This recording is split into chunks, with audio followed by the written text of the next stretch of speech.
Hi everyone, my name is Abigail Stocker and I'm a brand ambassador for Digital Horse. And today I'm going to be talking about the lovely Woof Wear Overreach Boot. The boots cost $24.99 on the Woof Wear website and come in sizes small to extra large, which correspond to the size guide which is on the packaging of the boots themselves. The boots are able to be worn and ridden in all aspects of riding, including competition use as well, to help stop overreaching injuries. First off, the colour of the boot itself, on the top of it and underneath as well, is very bright and very saturated, which is really good because you sometimes find that certain boots that are made from bright colours don't really have that pop of colour, and these are really nice and do. The outside of the boot seems to be of a hard wearing and quite durable material, but it's also very bendable and movable, which is very good on the horse's foot because they're always moving about. And then of course fabric material on the inside and on the top to help against rubbing and sweat, which may cause it to rub as well, leaving marks on your horse which you don't want. And I know that certain types of boots do leave rub marks on their horse's legs, so I'm hoping these don't, but we shall see how that goes. So after the initial unboxing, I'm now going to show you me first putting on the Overreach boots on Pin just to see how well they fit on him, and then I'm going to show you me actually trying out the boots and riding with them. So here I am putting the boots on Pin. I probably put them on a bit lower than what was recommended, but I found that it didn't matter much as we were only doing flat work the first time we put them on. I did, however, put them on tighter than this when I did jump/compete with them on, as that was what was recommended on the Woof Wear website, and I found that they stayed on really well and didn't leave any marks in all the time that I had used them. Pin does tend to overreach a bit from time to time, mainly due to him not bothering where he puts his feet. However, he does tend to overreach more in the walk than any other gait like trot or canter. Whilst we were walking, I made sure to keep an ear out on if I heard his shoes clanging or if there was any contact between his hind and forefeet. I was very happy when I didn't hear anything, as it meant the boots were doing their job and that they were okay staying in place. Now the transition into trot, I was actually able to hear a clang of Pin's feet for the first stride, but once that was over I wasn't able to pick up on anything else for the duration that we trotted, which was very good. Coming down this long side, you can see that the boots dig in a bit every time Pin puts his foot down, which I was slightly worried about just in case it left a mark or it made him uncomfortable. I checked him over after the ride and there was no marks, and he seemed to be fine during the ride itself, which then settled any doubts about the material I had, which is used for the top of the boot.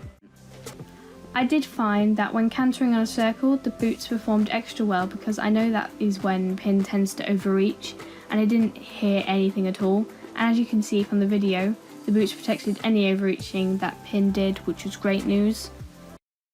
Now moving on to our free walk. This is where I find that most horses tend to overreach if they're going to at any point, as this is where they have some of their most relaxed and elongated strides, as Pin is showing here.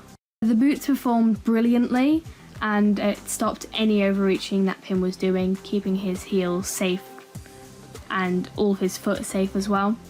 We are now moving on to when I used the boots out cross country. The boots stayed on really well whilst riding and they didn't slip once or threaten to come off at all, whilst even in the water. I do tend to worry that once wet, some boots rub on the horse's skin, leaving marks or making the horses uncomfortable, resulting in a less than pleasant ride. I was very pleased that after we had been in the water complex, there were no signs of any rubbing and Pin performed amazingly, so any worries about him being uncomfortable with the boots were gone. So after we've been cross country, it is now time to wash the boots and see how they go after having a wash. So here we are with the boots after they have been washed. First off, the first thing I can see is that there is a little bit of wear on the top of the boot from where I believe it's probably from where we've been cross country. The Velcro itself, where it holds the boot together, still going strong.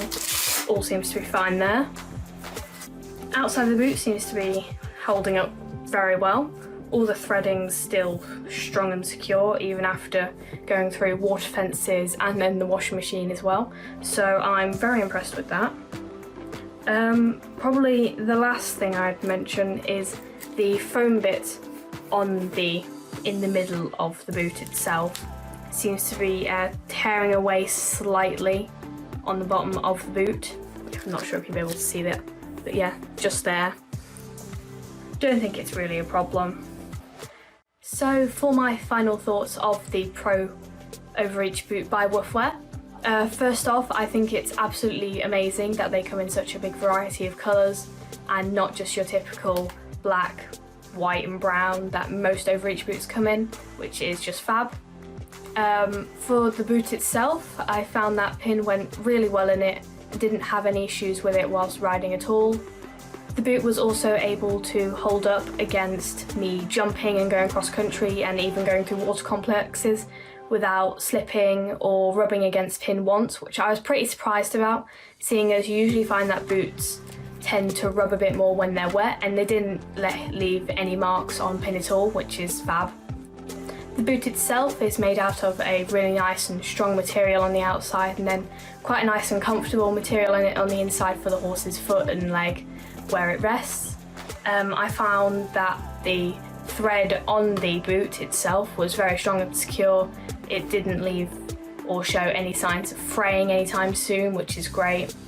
And the only issue that I really had was where it had its first initial wear and tear on the boot. But with my experience with Woof Wear previously and these boots going against quite rigorous testing, I believe that this is probably just the initial wear and tear. So thank you for watching my review on the Woof Wear Pro Overreach boots. I hope you enjoyed and I hope you got something out of this review. Thank you.